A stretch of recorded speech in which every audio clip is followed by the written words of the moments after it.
Buenos días a todos y a todas.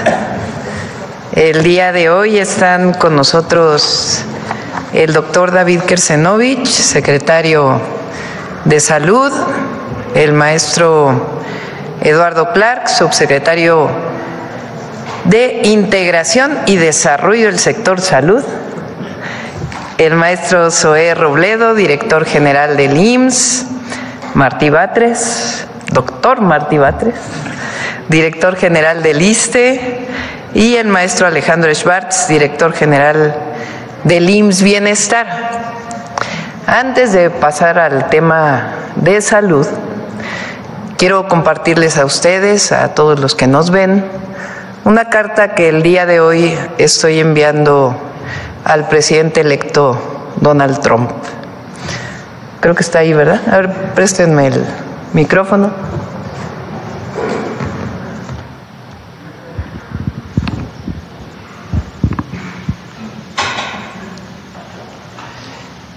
Estimado presidente electo Donald Trump, me dirijo a usted a raíz de su declaración del lunes 25 de noviembre sobre migración, tráfico de fentanilo y aranceles. Probablemente no esté al tanto que México ha desarrollado una política integral de atención a las personas migrantes de diferentes lugares del mundo que cruzan nuestro territorio y tienen como destino la frontera sur de los Estados Unidos de América. Como resultado, y de acuerdo con las cifras de la Patrulla Fronteriza y de Aduanas de su país, CBP, los encuentros en la frontera entre México y Estados Unidos se han reducido en 75% de diciembre de 2023 a noviembre de 2024. Por cierto, la mitad de los que arriban es a través de una cita legalmente otorgada por el programa de Estados Unidos denominado CBP One. Por estas razones ya no llegan caravanas de personas migrantes a la frontera. Aún así, está claro que debemos arribar conjuntamente a otro modelo de movilidad laboral que es necesario para su país y de atención a las causas que llevan a familias a dejar sus lugares de origen por necesidad. Si un porcentaje de lo que Estados Unidos destina a la guerra se dedica a la construcción de la paz y al desarrollo, se estará atendiendo de fondo la movilidad de las personas. Por otro lado, y por razones humanitarias, siempre hemos manifestado la disposición de México para evitar que siga la epidemia de fentanilo en los Estados Unidos, que por lo demás es un problema de consumo y de salud pública de la sociedad de su país.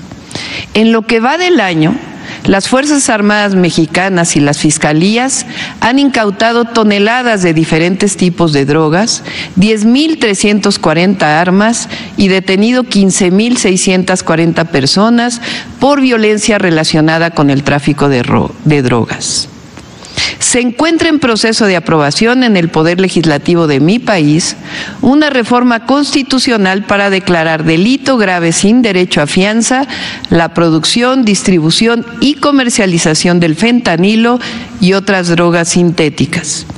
Sin embargo, es públicamente conocido que los precursores químicos para la fabricación de esta y otras drogas sintéticas entran a Canadá, a Estados Unidos y México de manera ilegal proveniente de países asiáticos, para lo cual es urgente la colaboración internacional.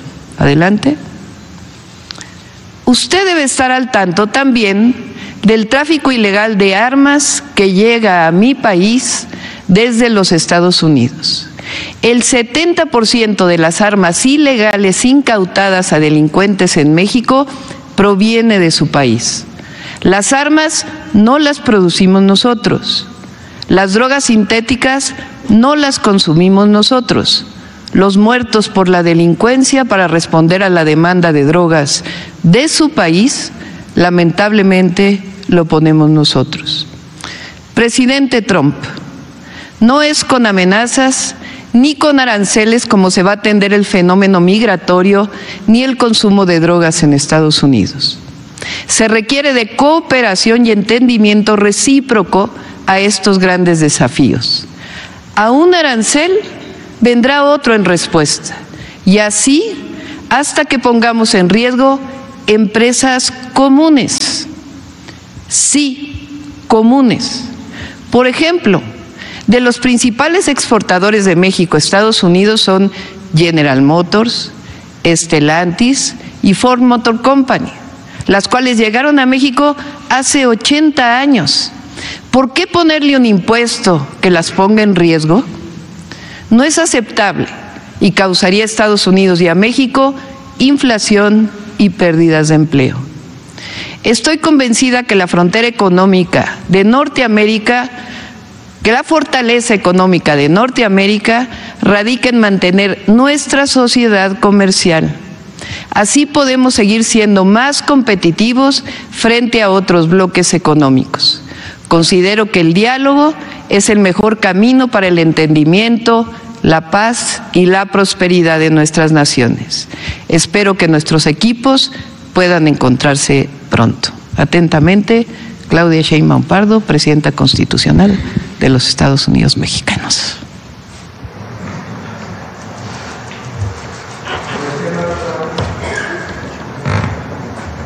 Esta carta la vamos a enviar el día de hoy y como ven, pues estamos planteando un diálogo con el equipo del presidente Trump. El día de mañana viene un consejo de empresarios que desde hace tiempo estamos formando, que coordina Altagracia Gómez, y viene el secretario de Economía, Marcelo Ebrard, porque primero vamos a mostrar lo que significaría el incremento de aranceles para Estados Unidos, el impacto que tendría la economía de Estados Unidos si es que llegan a subirse aranceles.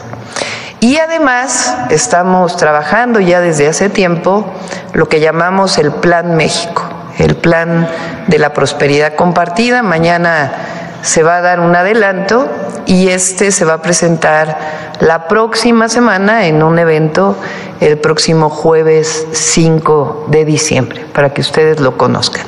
Esto será mañana y la próxima semana. Vamos a salud y luego contestamos las preguntas, si les parece. Adelante, David. Buenos días a todas y todos, y con el permiso de la presidenta, vamos a presentar avances en proyectos prioritarios del sector salud. Si me pasan la siguiente, por favor. En esta primera lámina vemos que el problema de la obesidad no nada más es de nuestro país. Vean en 1975 los colores pálidos que hablaban de la frecuencia de obesidad a nivel mundial, y en 2016 cómo eso ha cambiado de color y significa un problema importante. La siguiente diapositiva, por favor. En el fondo tenemos que existen una serie de causas de las cuales ustedes han oído en varios de las cápsulas de la salud, como son la falta de actividad física, el tabaco, la dieta no saludable, el abuso de alcohol, y todo ello lo que condiciona es la presencia de enfermedades del corazón y eventos cardiovasculares, diabetes y enfermedad metabólica, cáncer, otras enfermedades no transmisibles y enfermedades pulmonares crónicas. La pregunta es ¿por qué estos factores condicionan el desarrollo de estas enfermedades?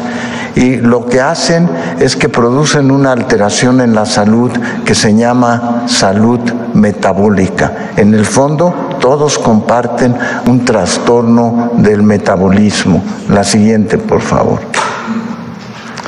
Entonces, cuando una persona ingiere alimentos no saludables, tiene vida sedentaria, no hace ejercicio, tiene enfermedad renal, tiene ansiedad, tiene depresión o consume drogas, pues afecta la salud de las personas y desarrollan las enfermedades crónicas que he mencionado.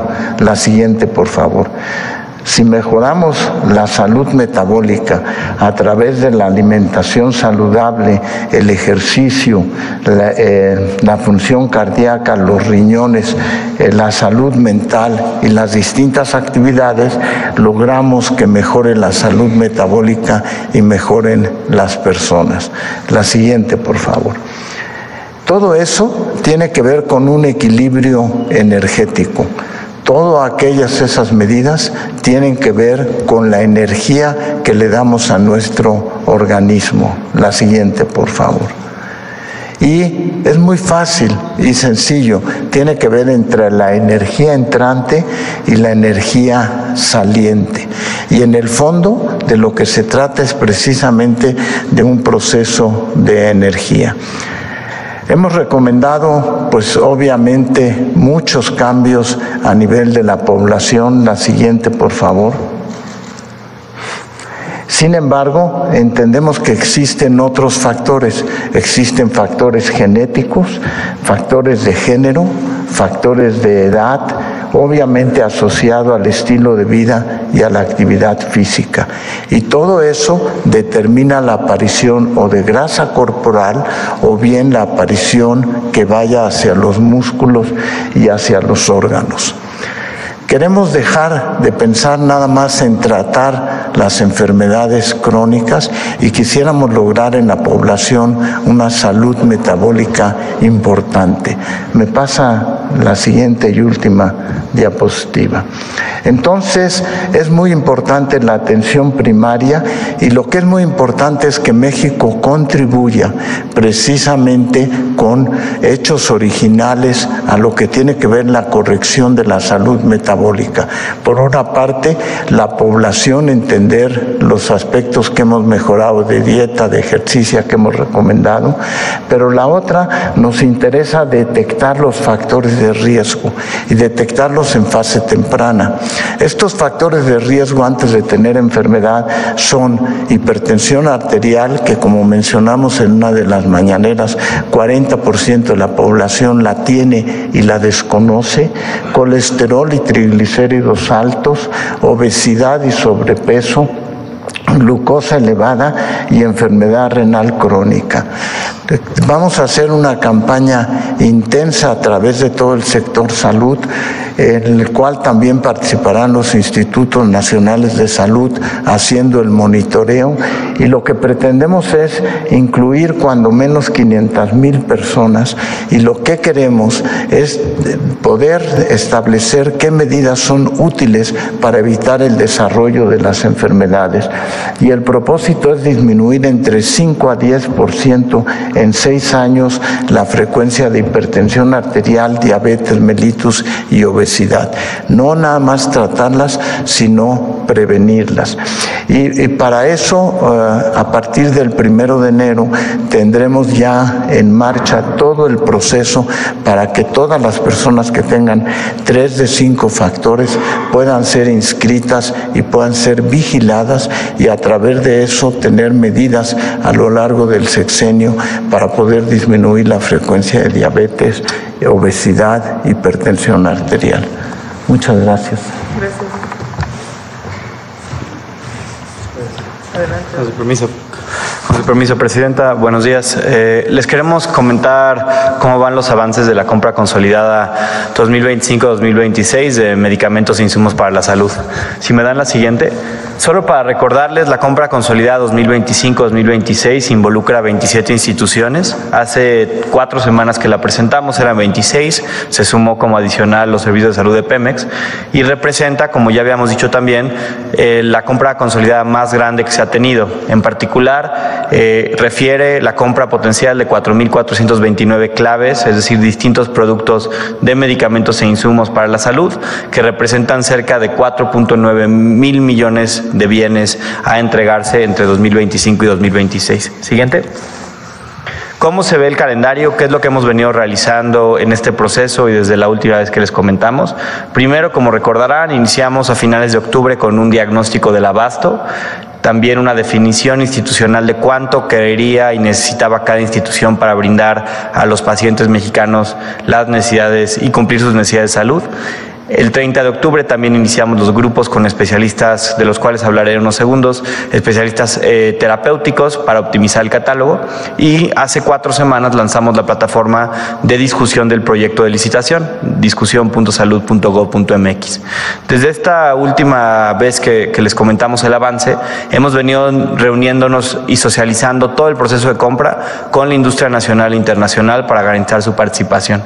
De igual manera, la semana pasada, el 14 de noviembre, lanzamos la investigación de mercado de manera formal para concretar la compra de medicamentos del 2025 y 2026.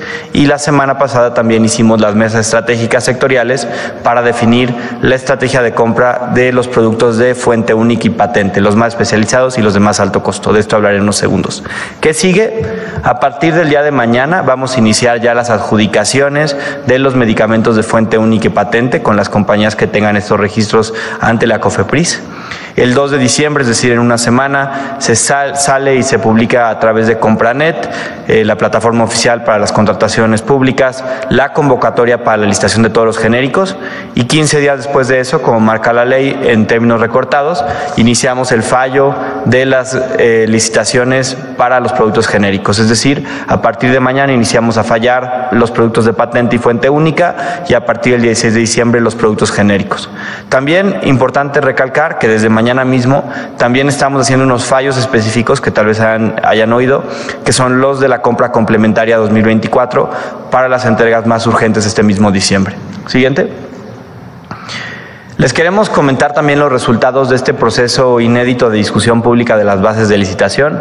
Tuvimos cerca de 53,000 visitantes únicos al portal, hubo 3,716 comentarios y se comentaron sobre 972 claves, es decir, prácticamente en un cuarto de las claves y productos hubo participación exterior.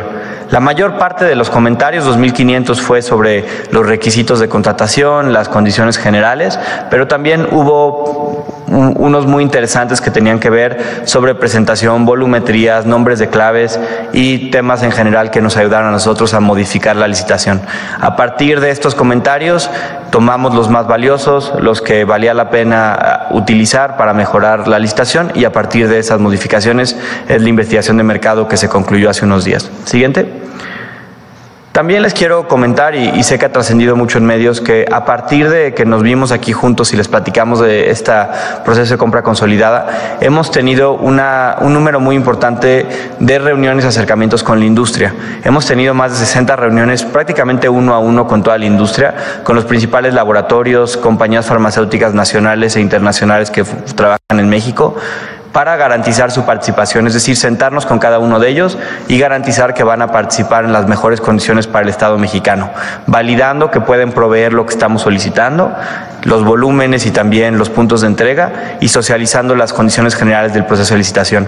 Estas cerca de 60 reuniones que hemos tenido y encabezado directamente desde la Secretaría de Salud junto con Birmex representan cerca del 75% del costo de la compra consolidada, es decir, hemos visto la parte más importante del volumen. Además, nos hemos reunido con prácticamente todas las cámaras nacionales, de productos de innovación, de distribuidores, para hacerles llegar y conocer todos los procesos que tienen que llevar a cabo para garantizar su participación en esta compra consolidada y asegurar que a través de la participación tenemos las mejores condiciones para los pacientes mexicanos en términos de seguridad, calidad y precio. Y vale la pena recalcar que en todo este proceso nos ha acompañado la Secretaría de la Función Pública, a quien agradecemos mucho, para garantizar no solo la apertura, transparencia, pero también para mostrar a toda la industria que estamos haciendo todo de acuerdo a las mejores prácticas de contratación. Siguiente. Y por último, y con esto cierro, las condiciones generales que hemos venido estableciendo con la industria, quiero recalcar algunos puntos importantísimos que la industria ha tomado muy bien, la verdad. En particular, estamos limitando la participación, es decir, la relación contractual, a fabricantes, no intermediarios. Solo participan en la licitación aquellos que tienen el registro sanitario porque lo fabrican o directamente importan ellos con registro sanitario al tener una compañía transnacional. Esto nos elimina muchísimos intermediarios que le meten un costo adicional a comprar medicamentos en el sector público. En segundo lugar, estamos manejando un modelo híbrido. Quienes puedan, sin incrementar el costo, entregar directamente en almacenes estatales, lo pueden hacer así, y si no, a través de nuestro centro de distribución en Huehuetoca. En tercer lugar, las primeras órdenes de reposición y suministro son a partir del 1 de marzo. Por eso la compra complementaria es tan importante, porque estamos garantizando la compra de lo urgente en este momento para lograr que los fabricantes que tienen que proveer muchísimos volúmenes puedan tener por lo menos 3 meses para manufacturar. En cuarto lugar, hay una supervisión directa del pago oportuno por parte de la Secretaría y de Birmex, lo que nos facilita reducir el gasto indirecto por la cobranza que muchas veces algunas compañías cobran al gobierno. En quinto lugar, el calendario estimado de entregas para darles mayor certidumbre de cuándo tienen que ir entregando, aunque sea un contrato con cierta variabilidad. Y por último punto, y tal vez el más importante para garantizar los precios, es que todas las claves genéricas vamos a hacerlo vía un proceso de licitación abierta, donde hemos invitado a todos los titulares de los registros sanitarios a que participen. A través de la competencia podemos encontrar proveedores más cumplidos, proveedores que garanticen mejores condiciones de precio y finalmente que eso se traduzca en el abasto pleno a todas y cada uno de los pacientes mexicanos que se atienden en el sistema público. Entonces, como les comento, a partir de mañana inicia la parte más importante, que son los fallos, y esperamos poder seguir informando. Muchísimas gracias.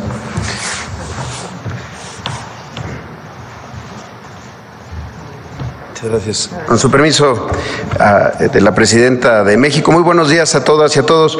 Y un poco en seguimiento al tema de la compra, pues está el asunto del abasto.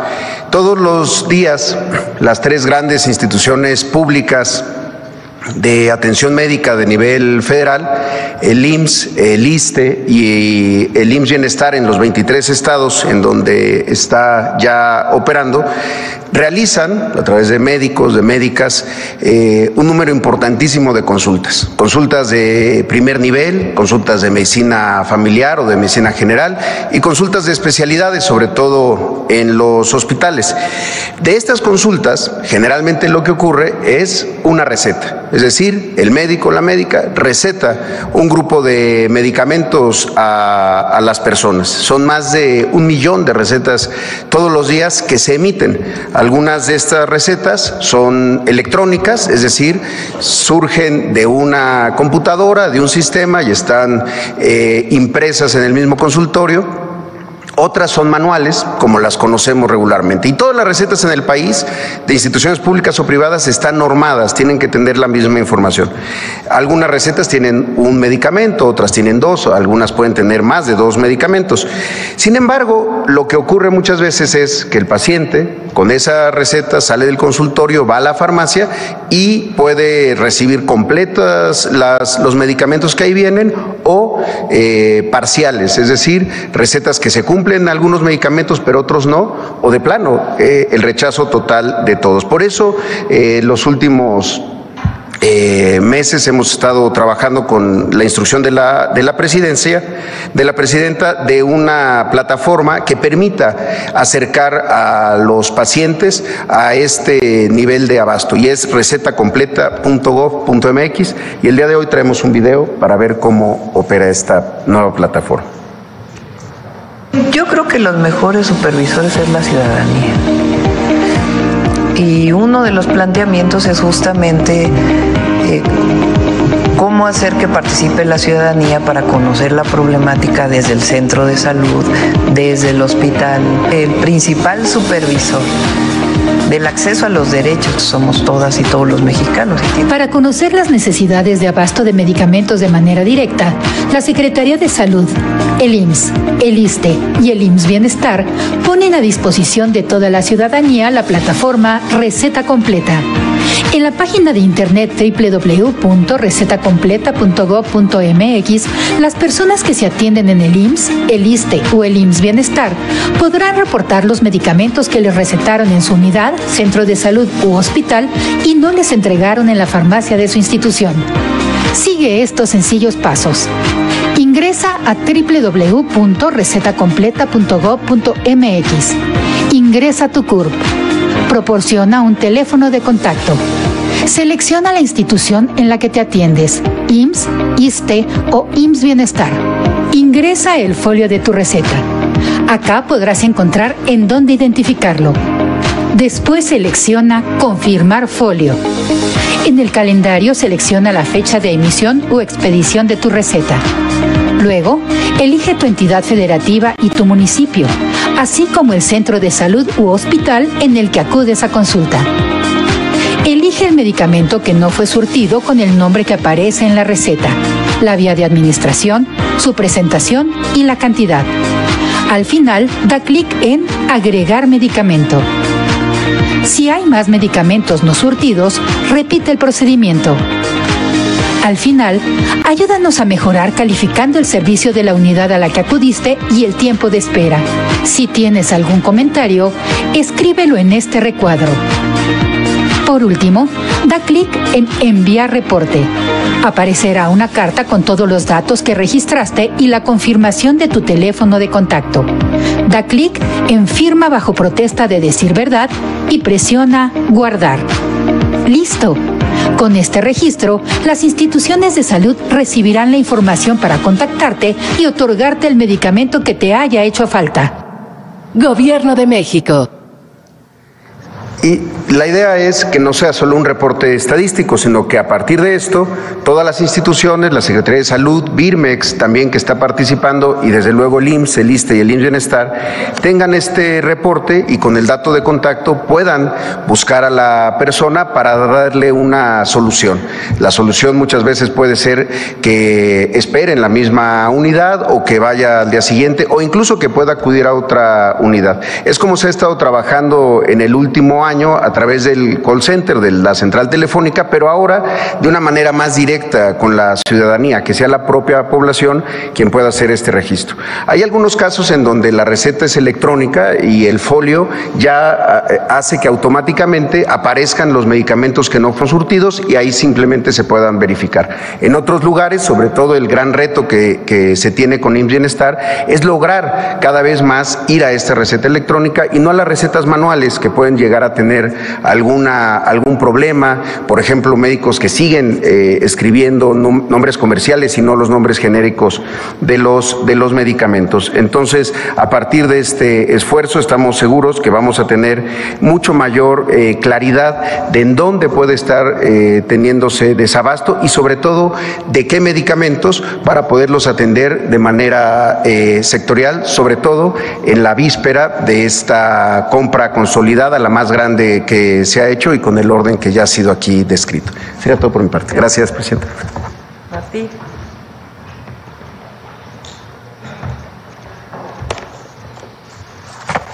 Muy buenos días, presidenta. Buenos días, amigos de los medios de comunicación. Queremos comentar sobre el proceso de nacionalización de los equipos de hemodinamia que se está dando en el ISSSTE y todo el proceso de instalación de los mismos en diversos hospitales. Queremos partir de lo siguiente. Adelante, por favor. La primera causa de muerte en el país es el infarto. Adelante. El infarto está relacionado con otros padecimientos como la hipertensión y la diabetes, pero estos también se expresan en el infarto en el momento de la muerte. Se calcula 23 muertes por hora debido al infarto, por lo tanto es un tema de gran atención para el sistema de salud. En este caso, no obstante, el diagnóstico del infarto es fácil, es inmediato y hay un objetivo terapéutico muy claro, que es restablecer el flujo sanguíneo. Es factible disminuir el impacto del infarto y salvar la vida de quien sufre uno. Si se atiende en los tiempos adecuados, aumenta la esperanza de vida. Por eso son tan importantes los equipos de hemodinamia, porque puede rescatarse a una persona que sufre un infarto hasta en un 95% de las veces. Estos equipos de hemodinamia que se están instalando permiten tres cosas muy importantes. Uno, todo el proceso de cateterismo, es decir, abrir las arterias coronarias que están tapadas. Dos, las tareas, por ejemplo, como la colocación de marcapasos, que son electrocardiógrafas. Luego 3, los tratamientos para aquellos padecimientos cerebrovasculares. Estos equipos nos permiten trabajar en estos 3 horizontes, en estas 3 líneas. Y por otra parte, los hemos ido instalando son 31 equipos, los hemos instalado en 25 hospitales que están en 21 entidades federativas. Estos equipos han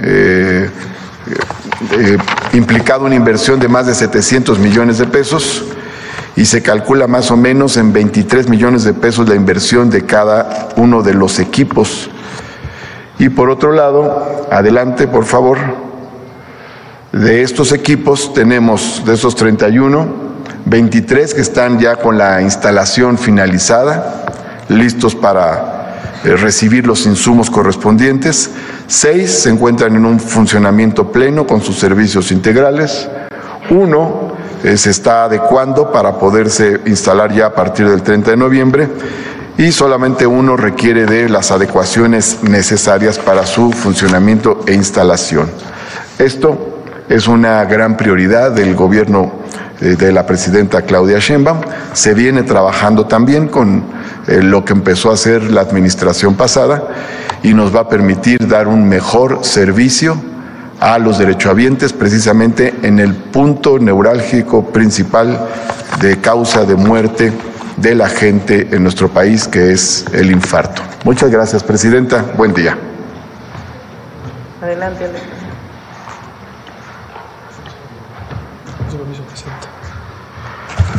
Con su permiso, Presidenta.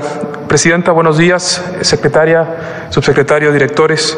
El día de hoy participamos en este ejercicio de diálogo circular para informar sobre una de las estrategias más importantes para el fortalecimiento del primer nivel de atención en el IMSS Bienestar y probablemente uno de los ejercicios de democracia participativa en salud más importante del hemisferio en este momento. La clínica es nuestra. Este programa es un programa de gestión territorial en salud que realizamos en colaboración con la Secretaría de Bienestar y el día de hoy voy a presentar los resultados de esta política pública durante el 2024. Siguiente, por favor. Se intervinieron en total 11.816 unidades en un proceso que consistía en un primer paso, que era la creación de un Comité de Salud para el Bienestar, denominado COSABI, y que se integraron con personas de la comunidad circundante al propio centro de salud, incluyendo al propio personal de la unidad. Estos comités recibieron una tarjeta con recurso público y con madurez democrática y honestidad decidieron cómo ejecutarlo para mejorar la situación de su clínica. Los COSABIs se han convertido en el eje axial del primer nivel del IMSS Bienestar. Siguiente, por favor. Este es el mapa de las 11.816 centros de salud que tiene el IMSS Bienestar. Como pueden ver, tenemos una muy importante dispersión territorial desde la Sierra de Songolica hasta Guerrero Negro, desde la Selva Lacandona hasta el desierto de Sonora. Se lograron entregar el 99.6% de las tarjetas por todo el país y con las cuales se aplicaron más de 44.446 acciones de fortalecimiento en las unidades de atención a la salud. A las unidades pequeñas de un núcleo básico, de un solo consultorio, se recibieron 400,000 pesos y las más grandes 1.200.000 pesos. Siguiente, por favor.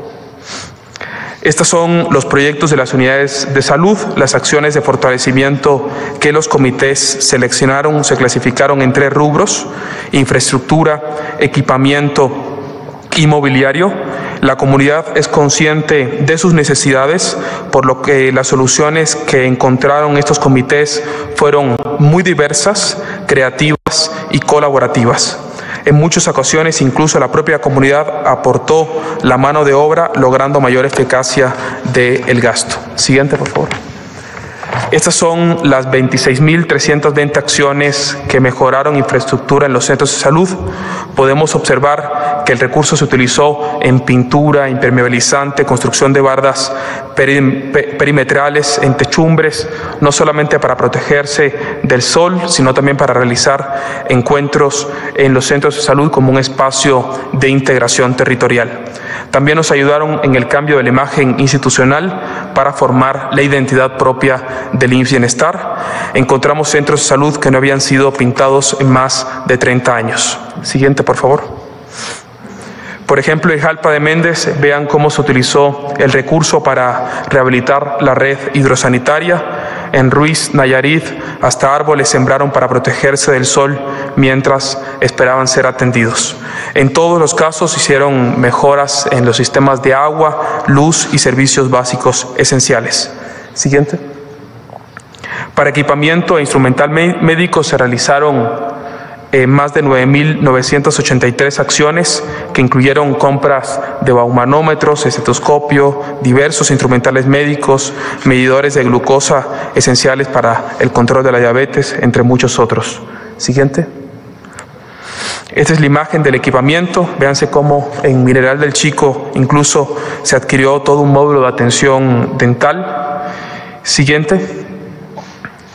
Finalmente, para la mejora del mobiliario se hicieron 8.143 acciones que incluyeron la adquisición desde mesas de exploración, sillas dignas para la sala de espera, sillas de ruedas, escritorios, estantes para la farmacia.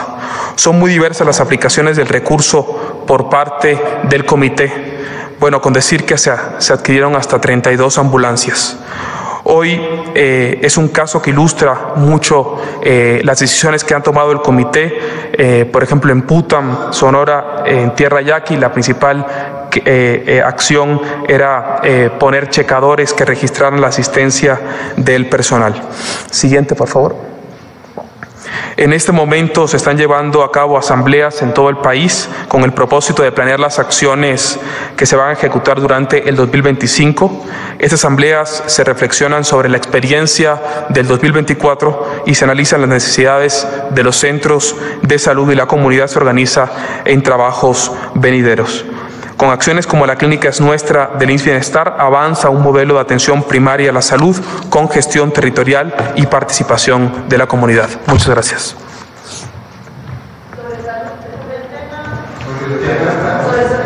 Muchas gracias. A ver, vamos con orden. Vamos acá.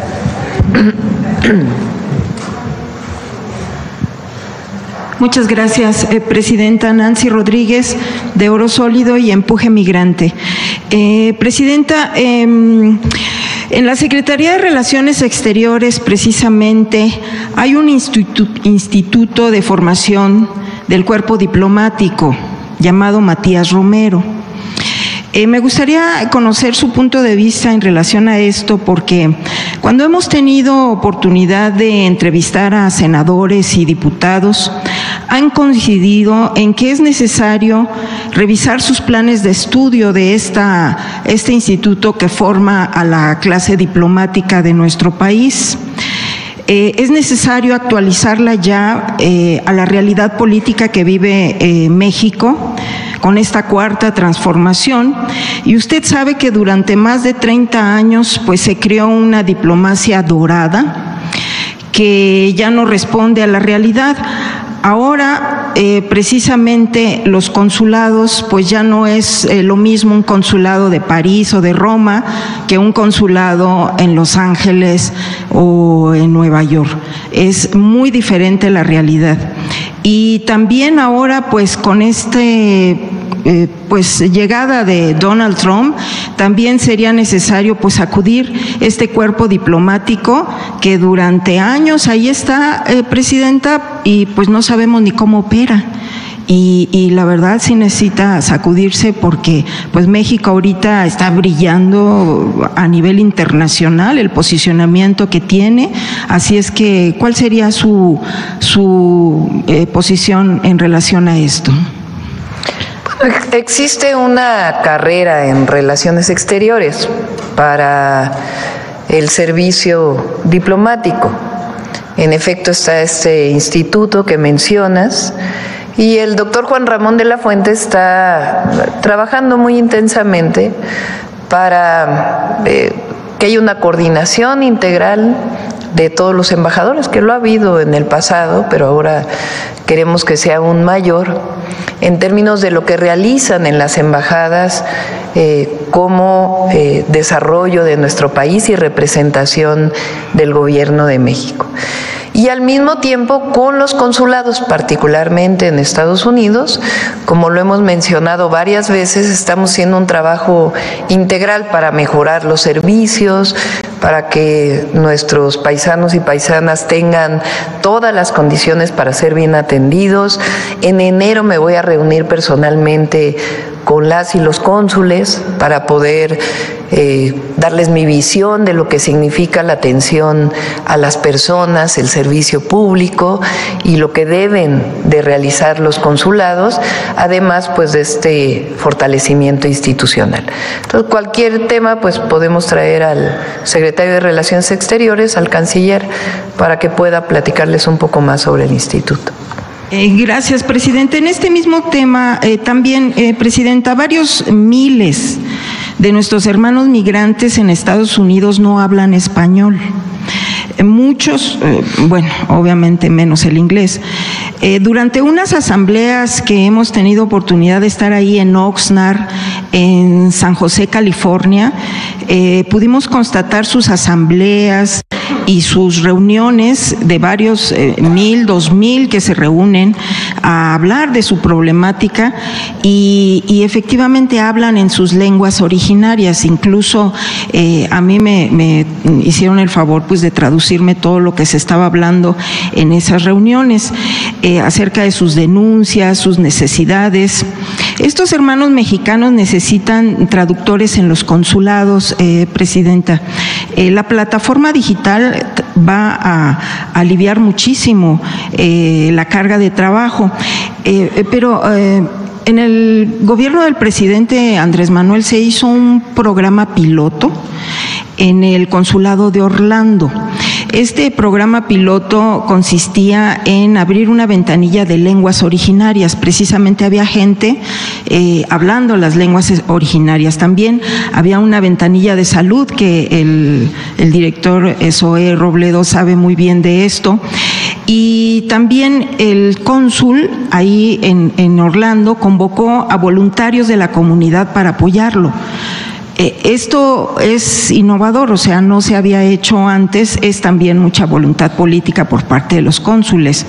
Incluso también se instaló un área de lactancia, presidenta. O sea que las mamás que llegaban con sus niños tienen un área, un cuarto, pues, donde está adaptado para que ellas puedan amamantar a sus bebés y también hay juegos para los niños. Esto es un programa piloto.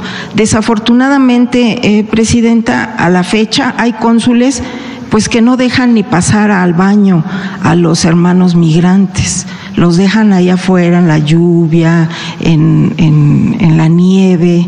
Entonces, su opinión sobre esto, porque sí es, como dice usted, también este consulado de puertas abiertas y que ya está ese piloto que se obtuvo buen resultado, incluso es uno de los que empezó a trabajar sábados y domingos, porque hay algunos cónsules que hasta la fecha se rehúsan a trabajar sábados y domingos, presidenta. Entonces, su opinión al respecto, gracias. Sí, es el objetivo y muchas comunidades mexicanas tienen presencia en distintos lugares de Estados Unidos. Hay mucha presencia, por ejemplo, de Michoacán en el norte de California, o de Puebla y comunidades indígenas de Puebla en Nueva York. Entonces, eso lo estamos contemplando para que también puedan tener traducción a lenguas originarias. Es un fortalecimiento integral de los consulados con el objetivo de que sirvan a nuestros hermanos migrantes. Y ya por último, presidenta, hace unos días, ya unas semanas, un alto funcionario de su administración reveló que un poderoso empresario le ofreció millones de pesos a un magistrado del Tribunal Electoral para que votara en contra de la mayoría calificada que ganó en las urnas Morena y sus aliados. Le ofreció por 10 años, dijo, tuviera casa, comida, sustento a buen nivel. Le ofreció este empresario a cambio del voto en contra. ¿Podríamos saber quién es el empresario, Presidenta? No sé quién lo haya denunciado. Pues es un alto funcionario. Lo que sí puedo decirles es que el Tribunal Federal, la Sala Superior del Tribunal Federal Electoral del Poder Judicial de la Federación, sí recibieron muchas presiones de distinto tipo. Por eso es de valorar que tomaran una resolución acorde con la ley. Ni más ni menos, lo mismo que hicieron en el 2009, lo mismo que hicieron en el 2012, en el 2015, en el 2018 y en el 2021, fue lo que hicieron en el 2024 para asignar a los diputados de representación proporcional y diputadas.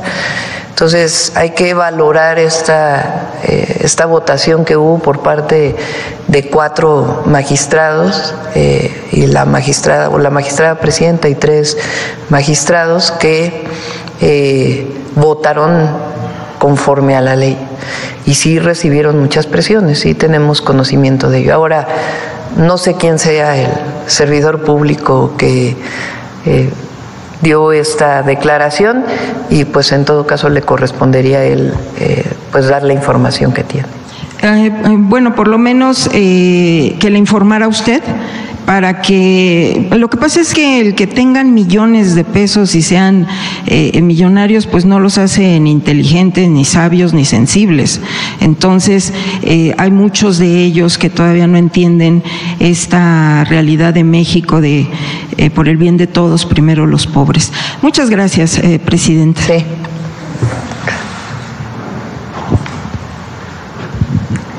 Buenos días, Presidenta. Buenos días. Serrano, de Sin Censura. Presidenta, creo que con su carta a Donald Trump queda claro que en México se ha cambiado. Aquí mismo, donde a Donald Trump se le pusieron de tapete, con mucho respeto lo digo, cuando Enrique Peña Nieto gobernaba este país, usted hace una respuesta contundente a las amenazas de Donald Trump. ¿Qué significa o qué visualiza con una frase que a mí me llama mucho la atención? Decirle a Donald Trump que cada arancel merecería otro arancel, palabras más, palabras menos. Usted recordará la frase. ¿Qué visualiza con esto que le está diciendo a Donald Trump? Porque creo que de la carta hay muchas cosas que se pueden decir de lo que está ocurriendo en Estados Unidos y que no es nuestra culpa, pero esto de a arancel corresponderá otro arancel es potente. ¿Me puede dar su reflexión acerca de esto? Yo creo que nos vamos a poner de acuerdo. Yo tengo la visión de que va a haber un acuerdo con Estados Unidos y con el presidente Trump. Lo que queremos decir en la carta es que subir aranceles, y lo vamos a mostrar el día de mañana con mayor detalle, a México, lo que significaría también de este lado poder subir aranceles, pues a lo que va a llevar al final es a dañar empresas que trabajan en México y Estados Unidos y que son empresas estadounidenses que tienen decenas de años en México, ni siquiera por el Tratado de Libre Comercio. Está General Motors, tiene más de 80 años en México. Si se suben los aranceles, ¿a quién van a dañar? A General Motors. Pero no solo eso, sino que los afectados principales van a ser los consumidores de Estados Unidos, que compran vehículos de General Motors. ¿Por qué? Porque al subir aranceles, pues el precio se va a elevar. Supongamos que General Motors dice, bueno, pongo una planta en Estados Unidos. Los costos de producción en Estados Unidos probablemente sean mayores que el 20% de los aranceles. Entonces, ¿qué provoca ello? Falta de competitividad frente a otras economías a otros bloques económicos de América del Norte. Y Canadá, Estados Unidos y México, sabemos los tres que el tratado ha sido benéfico para fortalecer la economía de América del Norte y particularmente el beneficio para nuestros pueblos.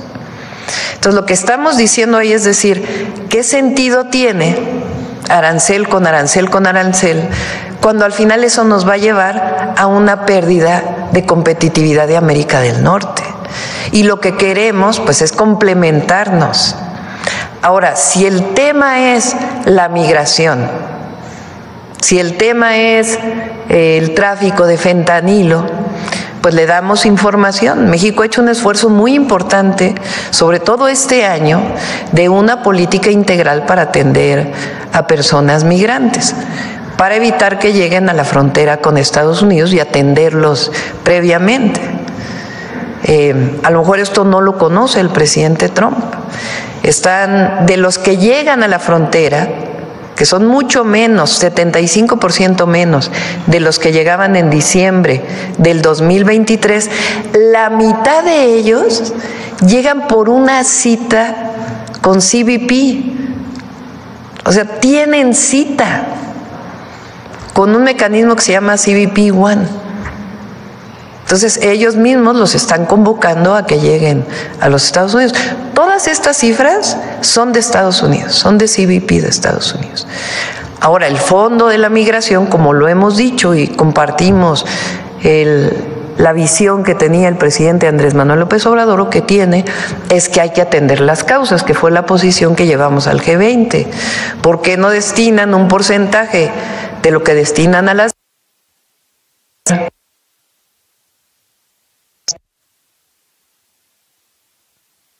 migración? Es eso, y además vamos a seguir trabajando y colaborando en ese y en otros temas de alto nivel con Estados Unidos. El fentanilo, además de que sabemos que los precursores de fentanilo no se producen aquí, sino que vienen de países asiáticos, y eso no se resuelve solamente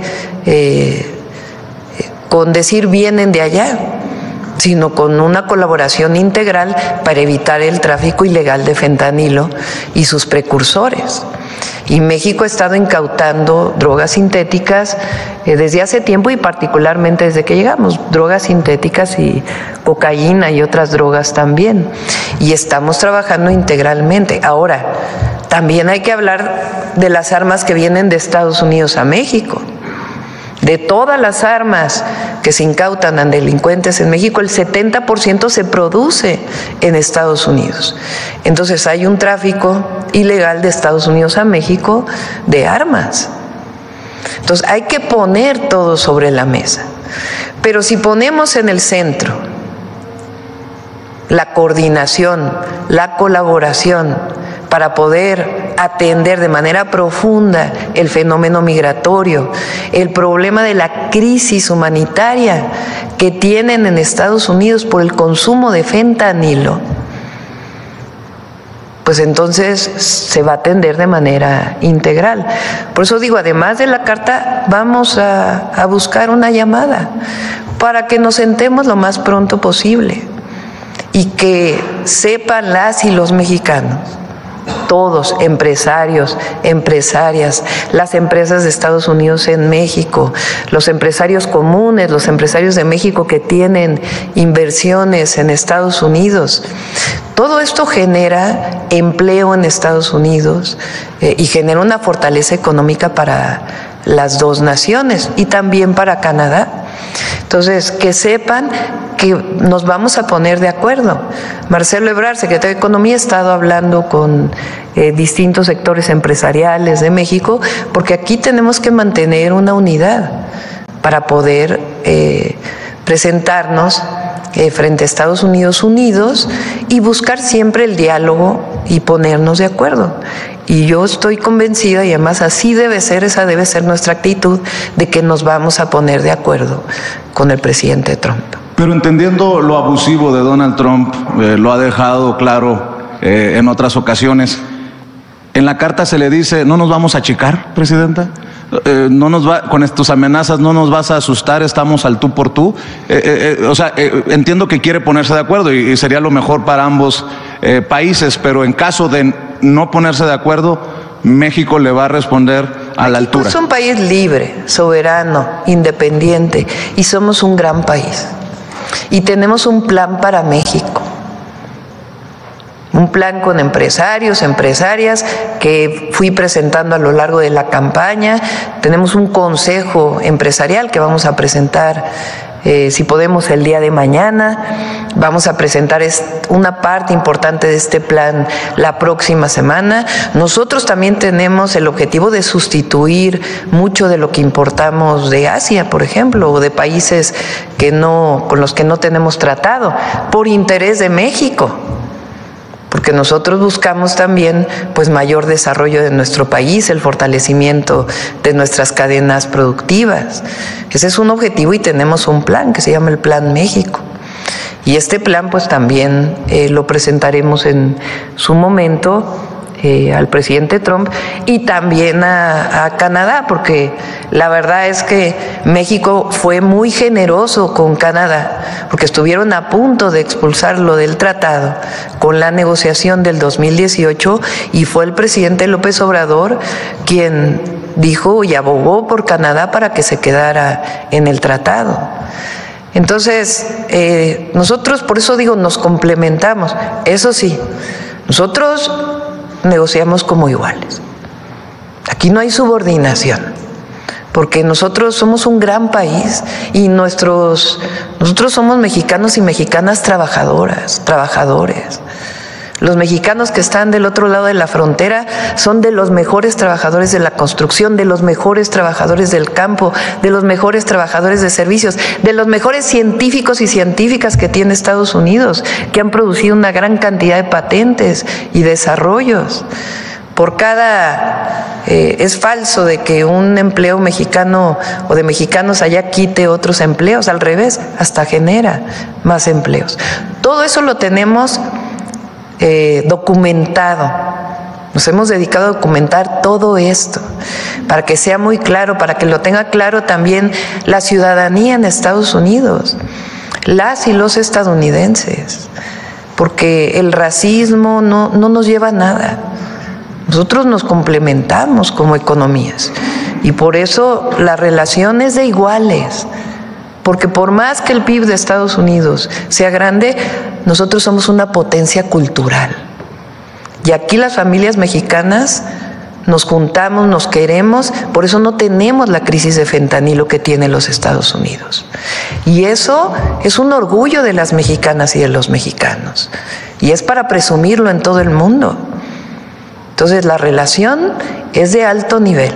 Es de iguales y eso es lo que vamos a buscar con el presidente Trump. Y si me permite, hablando de los mexicanos en Estados Unidos, ¿no ameritaría una respuesta, si me lo permite con todo respeto, Presidenta, similar o igual de contundente que la que nos ha leído hace unos minutos para hablar del tema migratorio, Presidenta?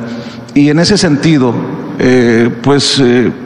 plantearle que increíblemente en ese país en el que declararon culpable a un señor que regresa a la Casa Blanca muy pronto de 32 cargos por delitos mayores, se pretende expulsar, deportar masivamente a personas que puedan haber sido detenidas tal vez manejando sin una licencia de conducir que no puedan conseguir legalmente. En ese sentido, plantear nuevamente, recordar lo importante del cabildeo mexicano, así como es importante el cabildeo judío en Estados Unidos, en Washington, el cabildeo cubano. ¿Dónde vamos? ¿En dónde estamos en el cabildeo mexicano? Y porque es parte del tema, ¿qué se planea transversalmente en su gobierno para apoyar en el hipotético caso de las deportaciones masivas a esos mexicanos que han estado tal vez por décadas fuera de nuestro país, pero que necesitarían acceso a servicios como de salud, educación y reinsertarse en nuestra sociedad nuevamente? Sus reflexiones, Presidenta. Primero, nosotros respetamos al presidente Trump, principalmente porque fue la persona que eligió el pueblo de Estados Unidos. Entonces lo respetamos y también pedimos respeto para nosotros. Y en esa relación de respeto, encontrar siempre las causas comunes. Eso es lo primero y es importante. Ahora, nosotros en estas mañaneras y en documentos y demás, vamos a mostrar cómo las y los mexicanos en Estados Unidos le hacen bien a Estados Unidos. Claro que nos ayudan a la economía nacional con las remesas y mantienen una relación permanente con sus familias. Pero las y los mexicanos que están allá, los de primera generación, los de segunda generación que tienen su nacionalidad en México, los que llegaron allá y que no necesariamente tienen documentos, también contribuyen de manera muy importante a la economía de Estados Unidos. El 80% del ingreso de los mexicanos en Estados Unidos se queda en Estados Unidos. Las y los mexicanos pagan impuestos en Estados Unidos, que están allá.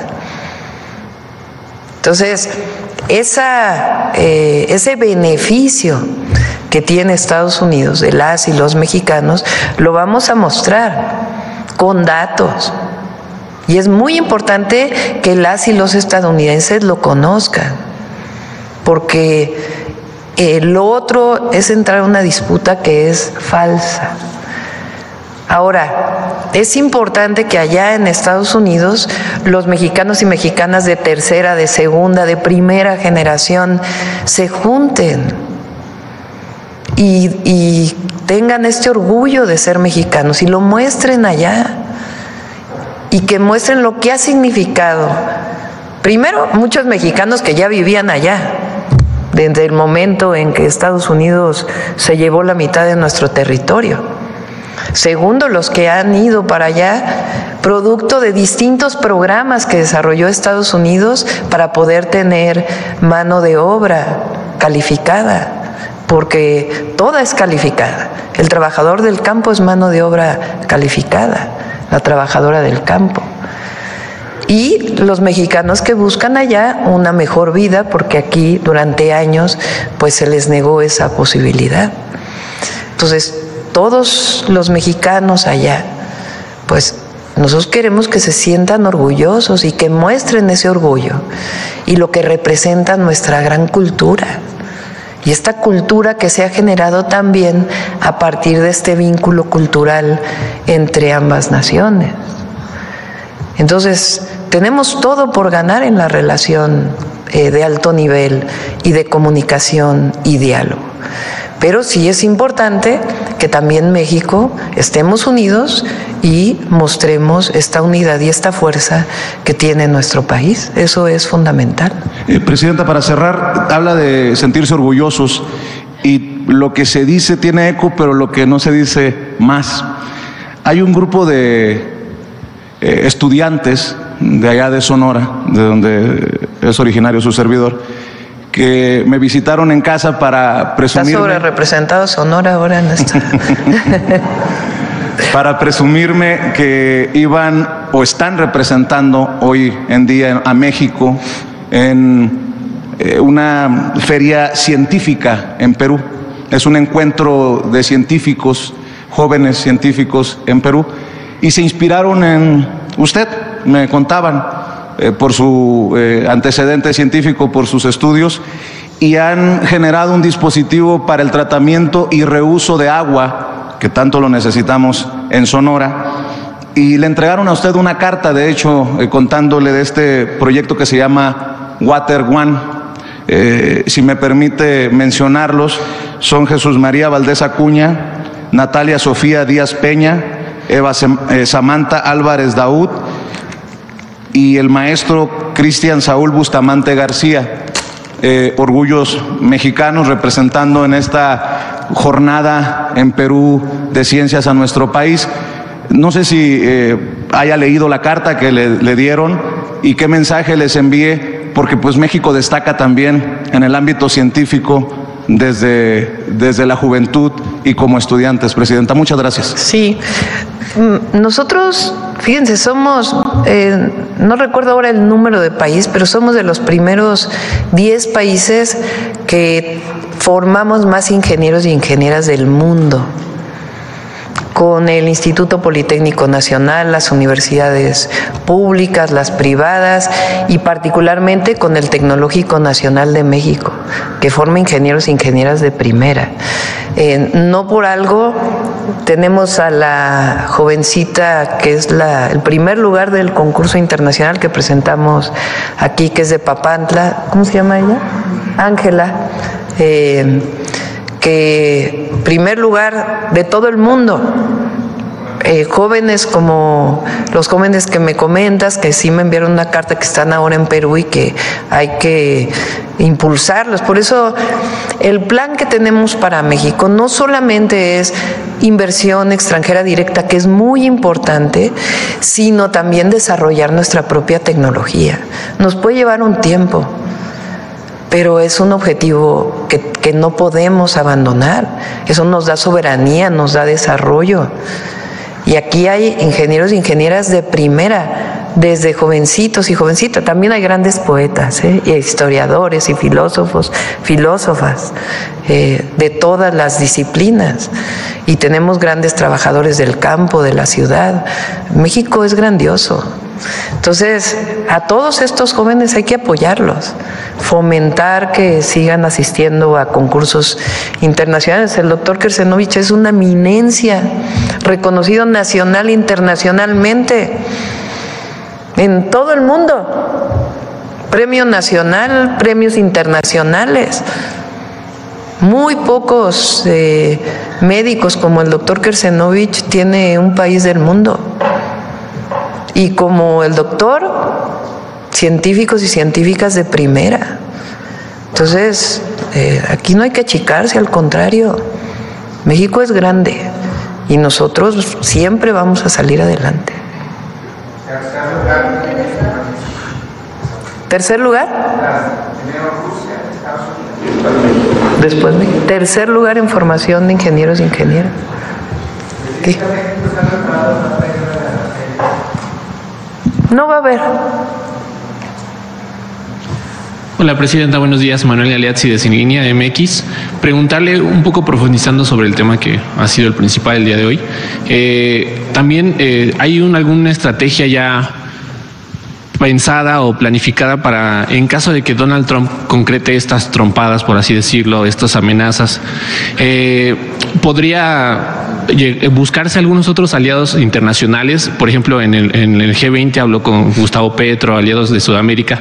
¿Se tiene pensada alguna estrategia? Y sobre este mismo tema, de inmediato el dólar cambió, a pesar de que ya había registrado ganancias, luego de varias semanas que había ido a la baja. ¿Cómo abordará su gobierno esta volatilidad que ha generado en los mercados Donald Trump? Porque si son amenazas o no en Truth Social o distintas redes sociales, ahora que ya salió con Elon Musk y tiene Twitter amplio para él, pues los mercados reaccionan. Entonces, ¿qué estrategia tendría la Secretaría de Economía pensada para poder aligerar un poco la volatilidad? Gracias por empezar. El Banco de México siempre tiene, porque es el Banco de México quien es el principal actor, digamos, o el principal instrumento que tiene nuestro país en momentos como estos. Y el banco tiene distintos instrumentos. Y siempre hay, porque debe haberlo, aunque son autónomos, un vínculo con la Secretaría de Hacienda. Así debe ser. Pero yo lo que diría es que vamos a buscar un diálogo y vamos a encontrarlo. La carta lo que plantea es los aranceles por migración, ¿están de acuerdo? Por la caravana que viene, la caravana migrante, y por el tema del fentanilo. Y por eso es la información que le enviamos al presidente Trump, al presidente electo Donald Trump. Porque México tiene una política para atender a las personas migrantes que quieren llegar a la frontera norte nuestra, la frontera sur de Estados Unidos, que viene desarrollando a lo largo de todo el año y que nosotros hemos fortalecido. Entonces eso es lo primero. que sepa él que no es un asunto de que se forma una caravana migrante y llega a la frontera norte, sino que hay una política integral de atención a los migrantes en México, aunque no sean mexicanos y mexicanas, que tiene distintas aristas. Presentó aquí en su momento la anterior canciller Alicia Bárcenas, que sigue trabajando con nosotros, aunque ahora en medio ambiente, y ahora lo ha retomado de manera muy importante el canciller Juan Ramón de la Fuente, y también el Instituto Nacional de Migración, Secretaría de Gobernación, sigue la Comisión Intersecretarial. Entonces hay que dar información, porque él está planteando la caravana migrante, si no, pongo aranceles. Entonces, bueno, hay una política. Entonces, se lo informamos. 2, el fentanilo. Hay una política en México. Hay que colaborar con países asiáticos que producen los precursores. Y hay que trabajar conjuntamente para evitar que el fentanilo llegue a los consumidores de Estados Unidos. Pero también, desde nuestra perspectiva, ahí hay una crisis de salud pública en la drogadicción, y que es importante que se tome en cuenta desde Estados Unidos. Entonces, si se fijan, la carta responde a estos 2 temas que le está planteando y que vamos a seguir colaborando. Ahora, si aún así hay aranceles, pues lo que le decimos es, le va a afectar a la economía de Estados Unidos y a empresas estadounidenses que tienen 80 años de estar aquí en México. Entonces es mejor que dialoguemos y nos pongamos de acuerdo en todos estos temas y en otros que son relevantes. Y de todas maneras nosotros tenemos un plan. Entonces este es el sentido de la carta. Entonces, para todos aquellos mercados que todos los días mueven monedas frente a circunstancias de este tipo, yo lo que les digo es calma. Estamos trabajando conjuntamente y vamos a establecer un diálogo. Hay gobierno, hay pueblo, estamos unidos los mexicanos frente a esta. Habrá otras cosas que tengamos diferencias y qué bueno, porque somos una democracia. Pero hay temas en donde hay unidad y en eso nos vamos a poner de acuerdo y así vamos a ir a dialogar con el presidente Trump y su equipo. Entonces vamos tomando las cosas con calma. Pero insistir un poquito, Presidenta, en dado caso que se concretaran estos aranceles, ¿sí se buscarían alianzas comerciales más profundas con otros? No, esas las tenemos. O sea, México tiene tratados con otros países. Fíjense, hay algo que es importante que se conozca, que es una carta también que el día de hoy le voy a enviar al presidente Trudeau. Por ejemplo, le planteo en la carta, porque también hay hay poca información y es importante que se conozca, fíjense.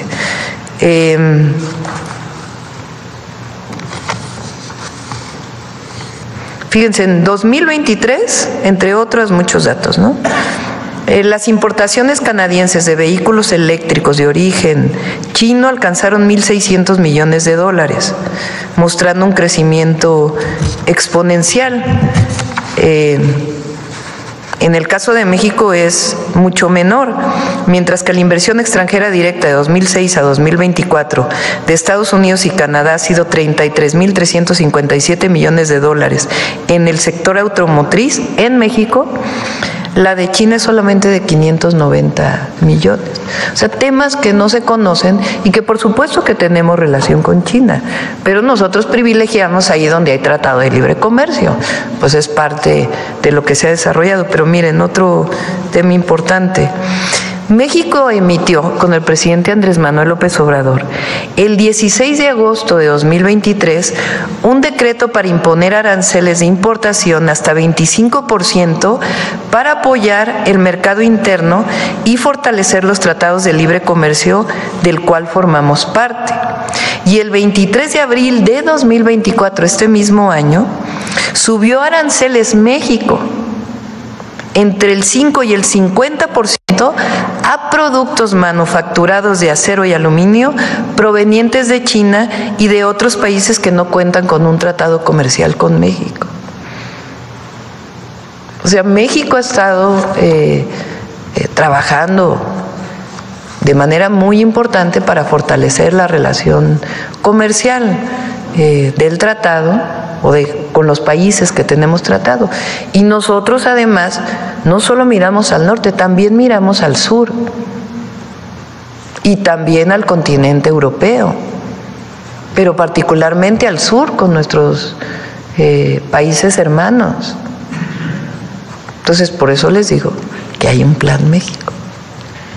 Muy bien, Presidenta, muchas gracias. En el segundo tema, aprovechando a los funcionarios de salud, aquí varios compañeros y ciudadanos demandan, pues sobre todo denuncian, ¿no?, que a veces la atención en los centros de salud del ISSSTE, IMSS, a veces demora o a veces las citas para especialidades, sobre todo, tardan mucho, inclusive pues las dolencias se incrementan.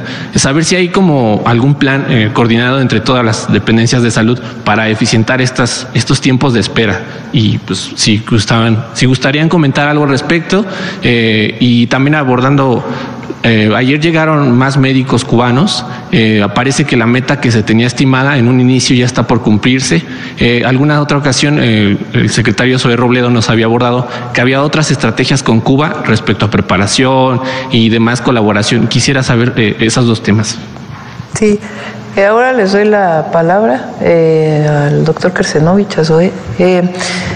Es muy importante el programa que estamos planteando para las y los adultos mayores de atención domiciliaria.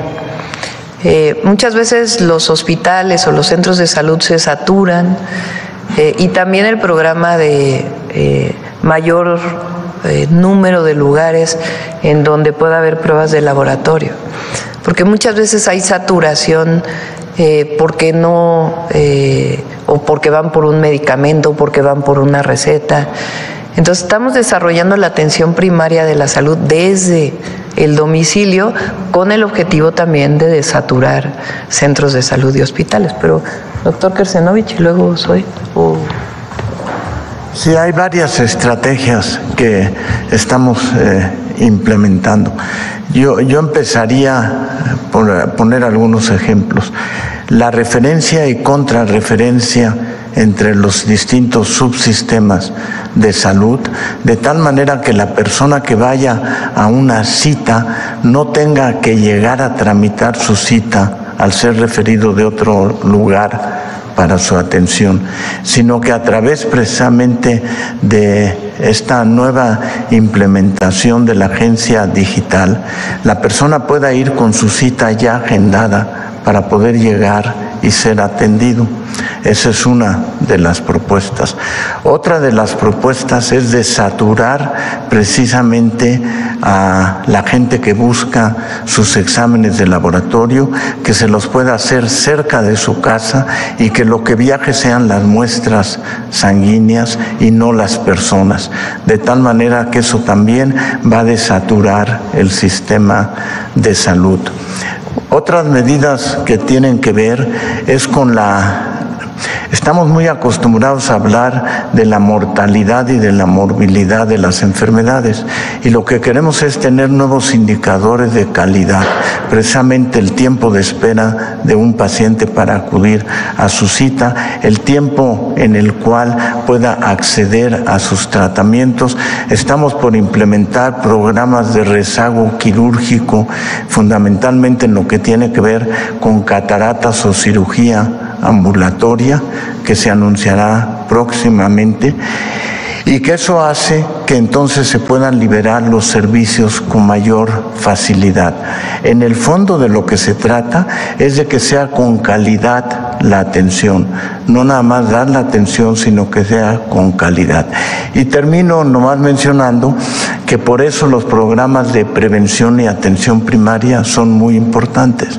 Tenemos que reforzar mucho la prevención para que la gente no desarrolle la enfermedad, y la atención primaria, es decir, que aún estando sano puedan acudir al centro de salud y puedan tener su revisión periódica. Esos son algunos de los ejemplos de lo que queremos avanzar precisamente en calidad y seguridad de la atención.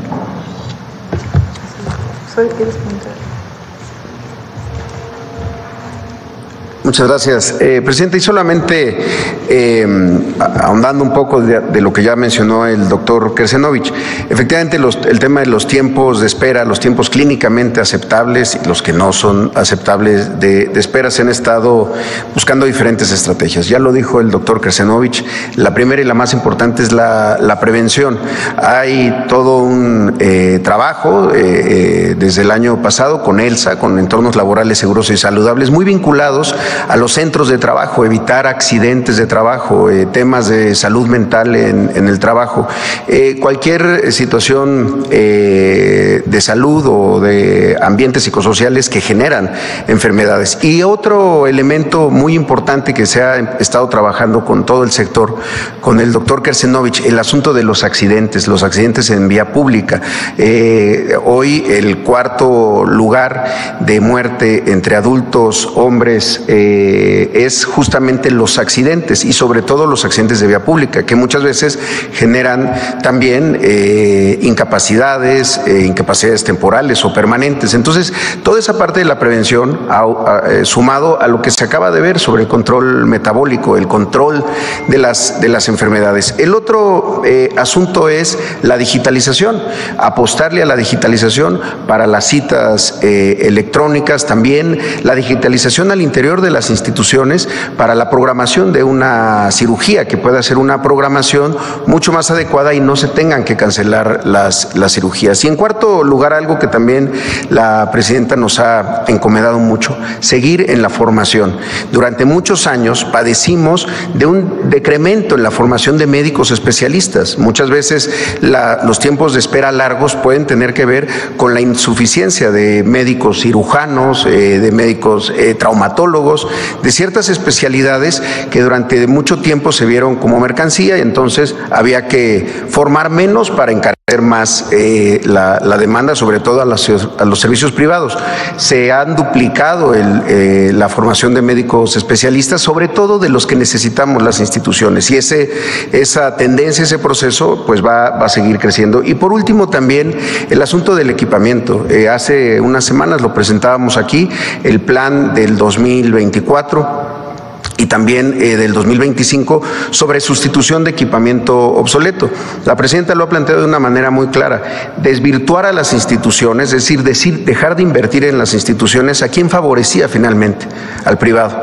Dejar de tener un tomógrafo para tener que subrogar el tomógrafo privado, lo que acaba de presentar también el doctor Martí Batres sobre el ISSSTE. Entonces, estamos fortaleciendo mucho eso también, de lo que ya tenemos en las instalaciones, sustituir equipo obsoleto para poder dar una atención más oportuna y en el menor tiempo posible. ¿Podría, por ejemplo, establecerse una plataforma como la que nos presentó ahorita para denunciar la falta de atención o a lo mejor los lapsos amplios para alguna cita con alguna especialidad? ¿Podría llegar a establecerse algo así? Sí, de hecho, este es el primer esfuerzo. Todo este elemento de supervisión ciudadana lo tenemos que ampliar a otros elementos, incluso el tema del trato, el asunto de los diferimientos o las cancelaciones, el rechazo de la atención. Quisimos entrar en principio con el tema de abasto, pero sí creemos que esto puede potenciarse a todos los diferentes episodios de la experiencia hospitalaria o en el primer nivel de atención. Por eso incluso en esta parte incluimos la evaluación sobre la limpieza de la unidad, también sobre el trato que se recibe por parte del personal de farmacia y los tiempos de espera. En este caso está específico para el tiempo de espera en la fila de la farmacia, pero sí, la idea es que incluso se ha estado trabajando con la Agencia de Transformación Digital, crezca a otras áreas de servicio.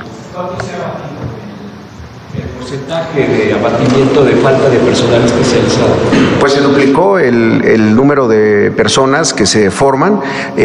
Para marzo se espera que se egresen más de 7,500 solo del IMSS, que formamos más o menos la mitad, deberían de ser cerca de 12,000, 13,000 egresados de diferentes especialidades.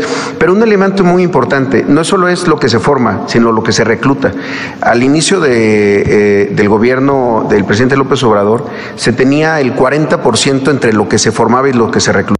Es decir, se estaba formando mucho en las instituciones públicas para la contratación de los medios privados.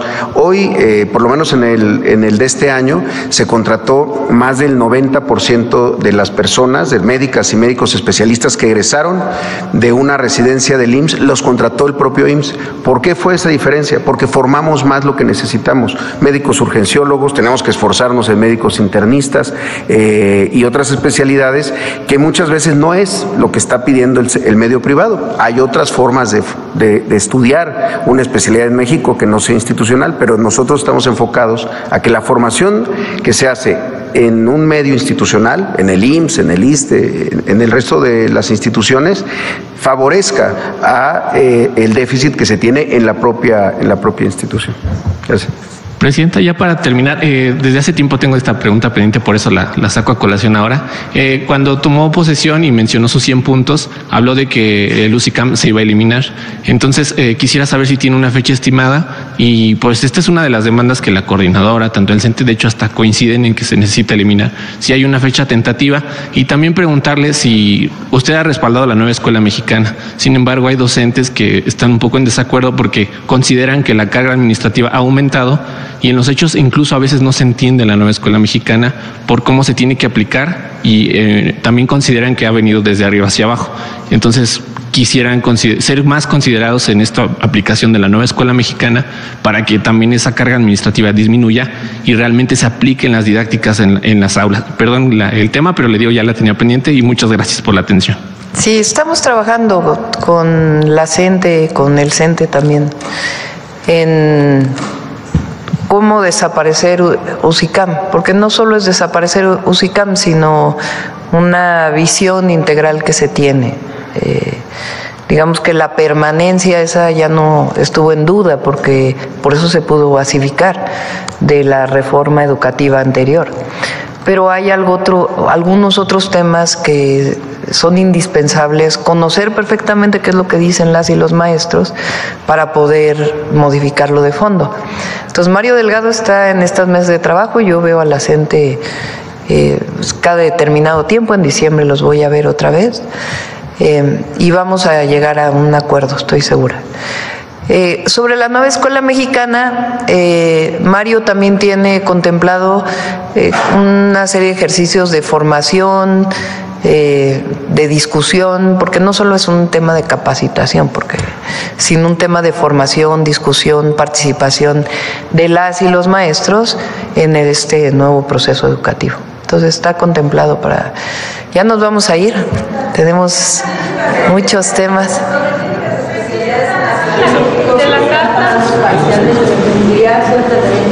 Porque tiene que ver con el bienestar y una serie de planteamientos muy breves solamente sobre ese tema. A ver.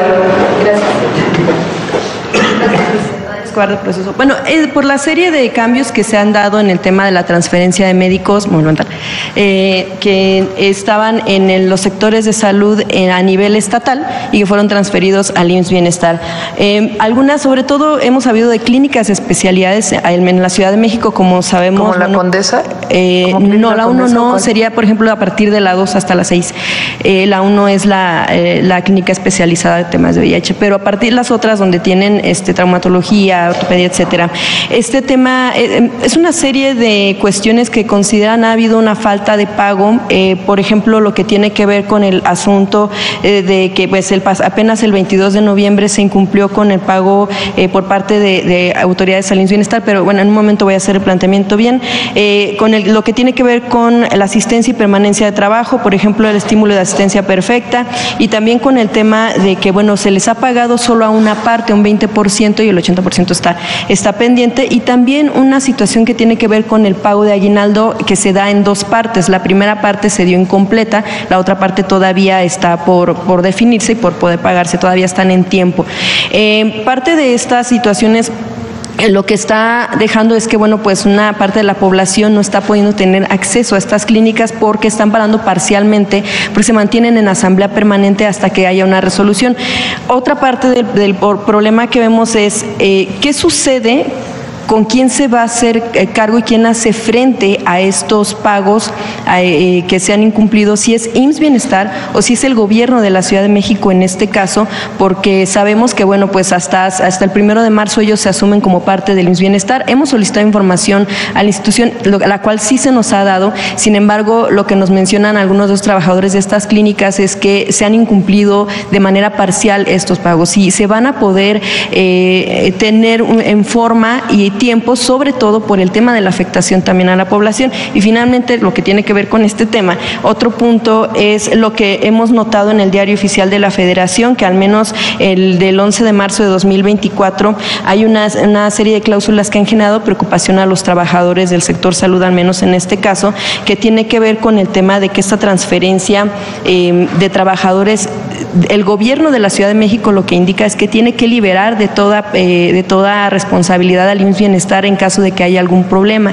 Incluso habla de que pudiera ser liberado de los compromisos adquiridos con el gobierno antes de que se diera esta publicación. Solo preguntar, porque lo que mencionan es que hay una serie de confusiones con todos los convenios modificatorios que se han publicado en el Diario Oficial. ¿Qué certeza tienen los trabajadores en torno al tema de que se les respeten sus derechos adquiridos como sindicalizados, por ejemplo?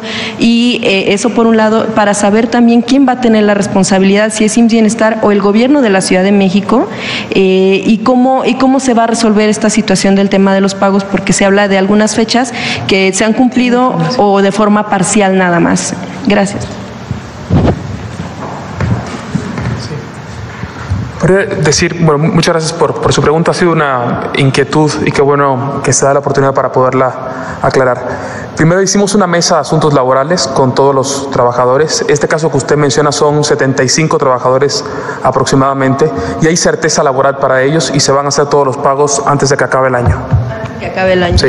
Y en el tema de los derechos laborales adquiridos, ¿esos se van a respetar? Porque entonces, ¿por qué está esta publicación en el Diario Oficial? Sobre todo porque parece que no les han... Vaya, IMSS Bienestar no es que sea completamente responsable de todos estos pagos, porque pues en cada entidad se tenían ya algunos compromisos que dicen, por ejemplo, el tema de los uniformes de 2022 que no se ha pagado. Dice IMSS Bienestar que sí, pero algunos trabajadores insisten en que no. ¿Cómo se van a arreglar estas situaciones, sobre todo el tema de la certeza laboral en torno a los derechos por lo publicado en el Diario Oficial? O sea, el IMSS Bienestar sí se está haciendo cargo, sí va a respetar estos derechos, o lo va a dejar ahí en el gobierno de la ciudad donde se terminó pues ya este... No, el IMSS Bienestar sí se está haciendo cargo de esto. Cuando los trabajadores se transfirieron al IMSS Bienestar, se transfirieron con el anexo, con las condiciones laborales que tenían, y eso incluye las prestaciones que tienen los trabajadores.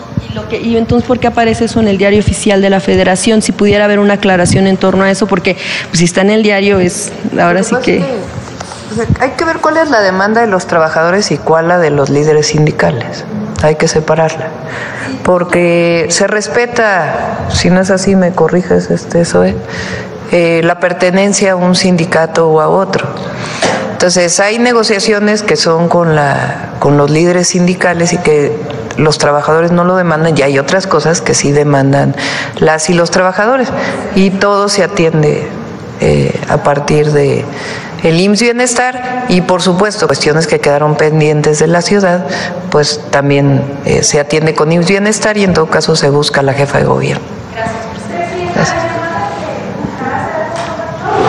Sí, vamos a buscarlo. Sí.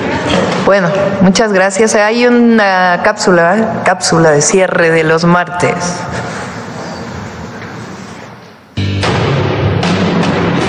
El 28 de noviembre de 1911, en Ayoxutla, Puebla, se proclamó el Plan de Ayala.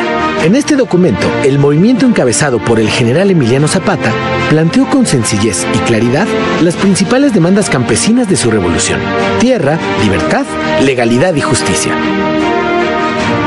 Emiliano Zapata y Otilio Montaño, redactores del manifiesto, contaron en el plan la experiencia de los campesinos morelenses que se levantaron en armas siguiendo a Madero y que después rompieron con él por no cumplir las promesas revolucionarias del Plan de San Luis. El Plan de Ayala heredaba la tradición liberal mexicana, desde Juárez y la Reforma hasta las ideas radicales del Partido Liberal Mexicano y del propio Madero. Heredaba también la lucha centenaria de las comunidades indígenas por defender sus tierras, sus bosques, sus aguas, sus formas de organización, sus autoridades tradicionales, la propiedad comunal de la tierra y su autonomía. Además, se resumía la resistencia de 4 siglos de las comunidades originarias ante la conquista y colonización española y el despojo de sus recursos por parte de los hacendados. Escribir no es una tarea sencilla. Zapata y Montaño se encerraron para redactar un documento que sirviera de consigna. Nos tenían por bandidos, comevacas asesinos que no peleábamos por una bandera, y ya don Emiliano quiso que se hiciera este plan de Ayala para que fuera nuestra bandera, sostenían. Carlos Reyes, veterano zapatista, contó que una vez que se habían revisado los últimos detalles en un jacal de Ayoxutla, Zapata llamó a sus seguidores y les dijo: esos que no tengan miedo, que pasen a firmar. Montaño leyó en voz alta el plan y todos los presentes lo firmaron emocionados. Gracias a su trayectoria a favor del campesinado y la educación pública, Zapata invitó a Dolores Jiménez y Muro a escribir el prólogo del plan de Ayala. El plan es profundamente revolucionario. Planteaba resolver de raíz el problema agrario con una reforma radical e inmediata. En su artículo 6, establecía que los pueblos que habían sido despojados de parcelas, aguas y montes por los hacendados recuperarían de inmediato las tierras y las defenderían con las armas en la mano. A los pueblos que no tuvieran tierras, el Estado les haría una dotación de ellas con la expropiación de los latifundios. A los enemigos de la revolución se les confiscarían sus propiedades para pensionar a las viudas y a los huérfanos. Sus 2 últimos artículos señalaban que la elección del presidente de la República sería hecha por una junta de los principales jefes revolucionarios de todo el país y que de ese mismo modo serían nombrados los gobernadores de los estados. El plan de Ayala contribuyó a darle contenido social a la Revolución Mexicana. Influyó en el artículo 27 constitucional que permitió a la nación recuperar la soberanía de sus recursos naturales y fue la base de la amplia reforma agraria que otorgó tierra a las y los campesinos de México. Por su contenido social y revolucionario, el plan de Ayala es una contribución esencial para el triunfo de nuestra tercera transformación y un fundamento inestimable para nuestro humanismo mexicano.